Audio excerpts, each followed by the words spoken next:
Bible में कुल मिला के 66 पुस्तक हैं, जिनमें से 39 पुराने नियम में है और 27 पुस्तक नए नियम में है।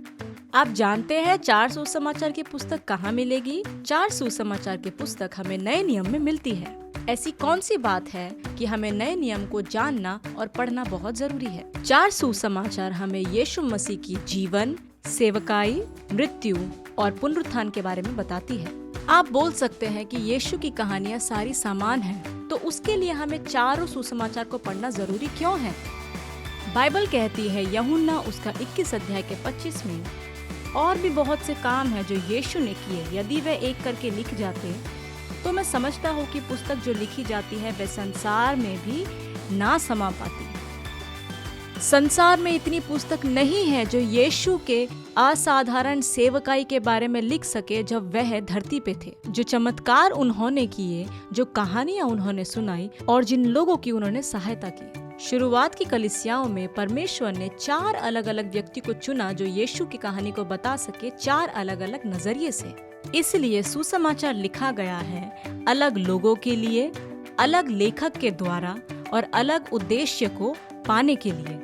इस नए सीरीज में हम लोग चारों अलग अलग सुसमाचार को देखेंगे और ढूंढेंगे कि हम इनमें से क्या सीख सकते हैं। क्या आप तैयार हैं?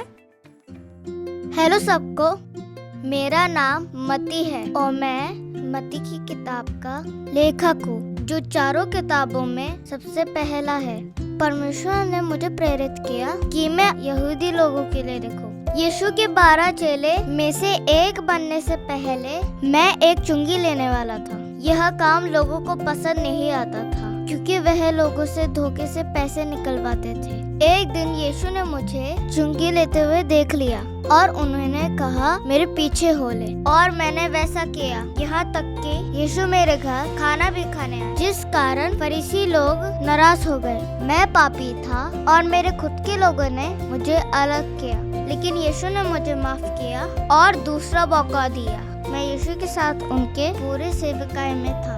उनके पुनरुत्थान और स्वर्ग जाने के बाद तो मैं आपको वो सब बता सकता हूँ जो सारे अद्भुत काम यीशु ने किया और कर सकते हैं।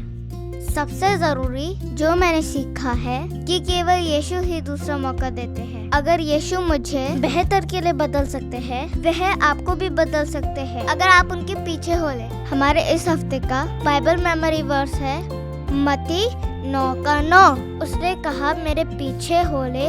वह उठकर उसके पीछे हो लिया। किसी ने नहीं सोचा कि मैं बदलूंगा। मैं बदला जब मैं यीशु के पीछे हो लिया। परमेश्वर आपको दूसरा मौका देंगे अगर आप उनके पीछे हो लेंगे। यीशु के पीछे चलने के लिए हमें क्या करना है? पहला, हृदय का बदलाव। हम में से बहुत लोग अपने पापमय हृदय के साथ शुरुआत करते हैं। यीशु मसीह के बदलाव लाने से पहले हमारा हृदय ऐसा होता है।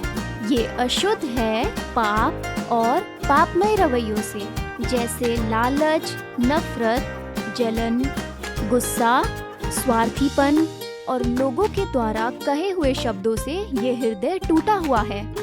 ऐसे शब्द जैसे तुम किसी काम के नहीं हो, तुम बदसूरत हो, तुम कभी नहीं बदल सकते हो। इस प्रकार के शब्द आपके हृदय को तोड़ देते हैं।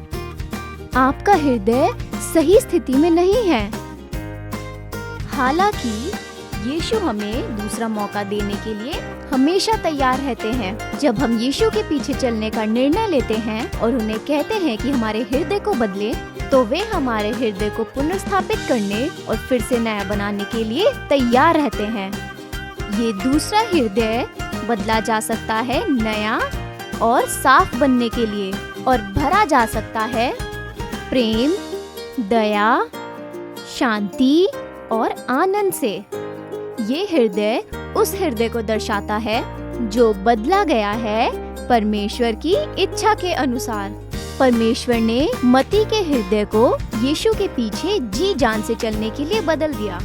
परमेश्वर ने मेरे हृदय को भी बदला। जब मैं एक छोटी लड़की थी तब मैं बहुत स्वार्थी थी।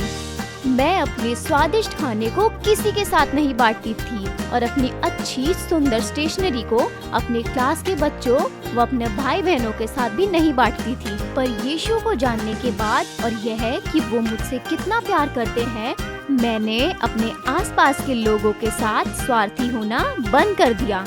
मैं उन्हें आशीषित करना और उनसे प्रेम करना चाहती थी, क्योंकि यीशु भी हमसे प्रेम करते हैं। परमेश्वर आपको दूसरा मौका देना चाहते हैं अपने आप को बदलने के लिए और यीशु के पीछे चलने का निर्णय लेने के लिए। यीशु के पीछे चलने के लिए हमें क्या करना है? प्राथमिकता का बदलाव। प्राथमिकता वो होती है जिसे आप दूसरों से अधिक महत्वपूर्ण मानते हो। अगर मैं आपको आपके महत्वपूर्ण चीजों की लिस्ट बनाने बोलूं, तो आपकी लिस्ट किस प्रकार की दिखेगी? यह दिखेगा दोस्त, परिवार और शॉपिंग। वाह, शॉपिंग! मुझे भी शॉपिंग पसंद है। मती रचित सुसमाचार हमें सही प्राथमिकताओं के बारे में सिखाता है। चलिए इसे सुनते हैं, जो लिया गया है मती 6 के 25 से 33 तक से। इसलिए मैं तुमसे कहता हूँ कि अपने प्राण के लिए यह चिंता ना करना कि हम क्या खाएंगे और पिएंगे और क्या पहनेंगे। क्या प्राण भोजन से और शरीर वस्त्र से बढ़कर नहीं? आकाश के पक्षियों को देखो, वे ना बोते हैं, ना काटते हैं और ना खत्तों में बटोरते हैं, तो भी तुम्हारा स्वर्ग पिता उन्हें खिलाता है। क्या तुम उनसे अधिक मूल्य नहीं रखते? तुम्हें से कौन जो चिंता करके अपनी अवस्था में एक घड़ी भी बढ़ा सकता है? और वस्त्र के लिए क्यों चिंता करते हो? जंगली सुसुनों पर ध्यान करो कि वो कैसे बढ़ते हैं। वे ना परिश्रम करते हैं, ना गाते हैं, तो भी मैं तुमसे कहता हूँ कि सुलेमान भी अपने सारे विभव में उनमें से किसी के समान वस्त्र पहने हुए ना था। इसलिए जब परमेश्वर मैदान की घास को, जो आज है और कल भाड़ में झोंकी जाएगी, ऐसा वस्त्र पहनाता है, तो हे अल्प विश्वासियों, तुमको वह क्या कर ना पहनाएगा। इसलिए तुम चिंता करके यह ना कहना कि हम क्या खाएंगे या क्या पिएंगे या क्या पहनेंगे, क्योंकि अन्य जाति इन सब वस्तुओं की खोज करते हैं और तुम्हारा स्वर्गीय पिता जानता है कि तुम्हें ये सब वस्तुएं चाहिए। इसलिए पहले तुम उस राज्य और धर्म की खोज करो, तो ये सब वस्तुएं भी तुम्हें मिल जाएंगी। हमारी प्राथमिकता में परमेश्वर की जगह पहली होनी चाहिए। यीशु के पीछे चलने के लिए हमें अपनी प्राथमिकता को बदलना होगा और बाकी चीजों को पीछे छोड़ना होगा। जैसे कि आपको किसी बर्थडे पार्टी में जाना है, पर उस दिन आपका चर्च भी होता है। अब आपको चुनाव करना है। आप क्या चुनेंगे? आप महत्वपूर्ण चीज को चुनेंगे या दूसरे का चुनाव करेंगे? तुम क्या चुनोगी ग्विनेट? ये बहुत मुश्किल है। मैं चर्च जाना चुनूंगी। वाओ, यह एक अच्छा निर्णय है। पता है क्या, मती यीशु के पीछे चलने से पहले एक लालची व्यक्ति था। उसकी प्राथमिकता थी कि वो अपने लिए बहुत पैसे बनाए, लेकिन जब उसने यीशु के पीछे चलना शुरू किया, उसने अपनी प्राथमिकता को बदला। सब कुछ अपने पास रखने के बजाय उसने दूसरों में बांटने के बारे में सोचा। मसीही जीवन में यीशु से ऊपर कुछ नहीं होना चाहिए। हमें अपनी प्राथमिकता को बदलने के लिए तैयार रहना होगा, यीशु के पीछे चलने के लिए।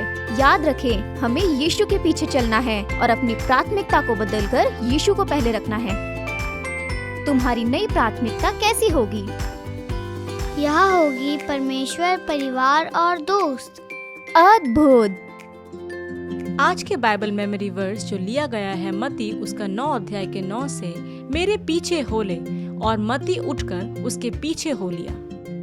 लोगों ने कभी नहीं सोचा कि मत्ती बदल जाएगा, पर वो बदला और उसने यीशु पर विश्वास किया और वह यीशु के 12 चेलों में से एक हुआ। यहाँ तक कि उसने बाइबल की एक पुस्तक को भी लिखा है। यह एक बहुत महत्वपूर्ण काम है। यीशु आपके जीवन को भी बदल सकता है। अगर आप बुरे काम करते हैं, लेकिन जब आप यीशु पर विश्वास करते हैं, तो वह आपको क्षमा करके आपको एक बेहतर इंसान बनाएंगे। जब आप निर्णय लेते हैं यीशु को अपने जीवन में पहला स्थान देने का और उससे मांगते हैं कि वह आपके हृदय को बदले, तो यीशु आपको इस्तेमाल करेंगे महान और महत्वपूर्ण काम करने के लिए। यीशु आपको बदल सकते हैं और अपने लिए आपको महान बना सकते हैं, चाहे कोई कुछ भी सोचे। आइए प्रार्थना करें। प्यारे यीशु, आपका धन्यवाद, आपने मुझे दूसरा मौका दिया। मुझे सिखाएं कि मैं अपने जीवन में आपको ही प्रथम स्थान दूं।